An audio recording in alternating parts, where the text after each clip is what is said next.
Ketegangan meningkat di Lebanon, negara di perbatasan utara Israel, setelah peledakan secara bersamaan pager dan alat komunikasi lain milik anggota kelompok Hizbullah. Indonesia yang sejak awal Agustus menetapkan status siaga 1 untuk Lebanon melanjutkan evakuasi warga di tengah kekhawatiran meluasnya konflik. Apa kata analis intelijen mengenai operasi Israel ini dan bagaimana nasib WNI di sana? Inilah laporan selengkapnya. Pakar intelijen mengatakan perlu perencanaan matang untuk melancarkan serangan yang meledakkan pager milik anggota Hizbullah di Lebanon. There is lithium inside pagers. There's lithium batteries. Those can be made to explode. But again, to have them all explode simultaneously or nearly simultaneously like that is going to require something more than coincidence. Kemungkinan besar bahan peledak dimasukkan ke pager saat proses produksinya. In order to get this kind of wounds, you need to have between 1 to 2 grams of a type of explosive, which is not a big technological issue. You just need to open the beeper. Once again, it's a whole supply chain. You need to open the beeper to put a very not sensitive explosive that it will not get operated in the time that you don't want it to operate, and a small operational card that can get commands from the outside.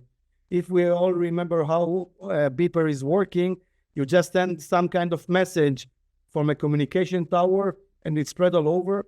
Menurut Hizbullah, pager ini dipesan dari perusahaan Taiwan bernama Gold Apollo.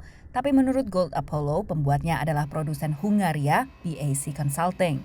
Hizbullah menyalahkan Israel atas peledakan ini dan mengancam pembalasan. Pejabat AS mengatakan tidak tahu-menahu mengenai operasi intelijen menyasar alat komunikasi dan tetap menekankan perlunya pendekatan diplomatik untuk meredakan konflik antara Israel dan Hizbullah.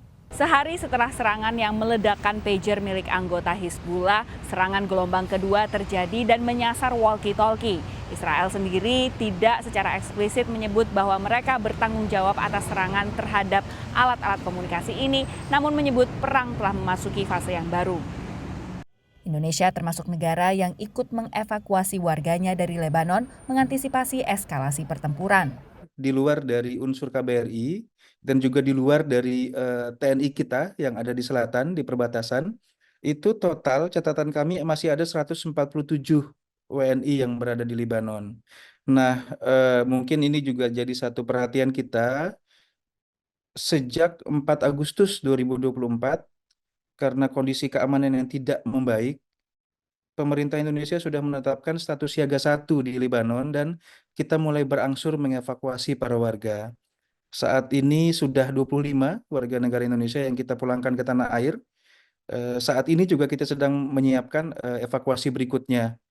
Menurut pemerintahan Israel, fokus perang memang ditujukan ke utara yang berbatasan dengan Lebanon guna memungkinkan pemulangan sekitar 60.000 warganya yang telah diungsikan ke wilayah lain sejak meletusnya perang Israel-Hamas. Dari Washington DC, Virginia Gunawan, Eva Masrieva, Yuni Salim, dan tim VOA.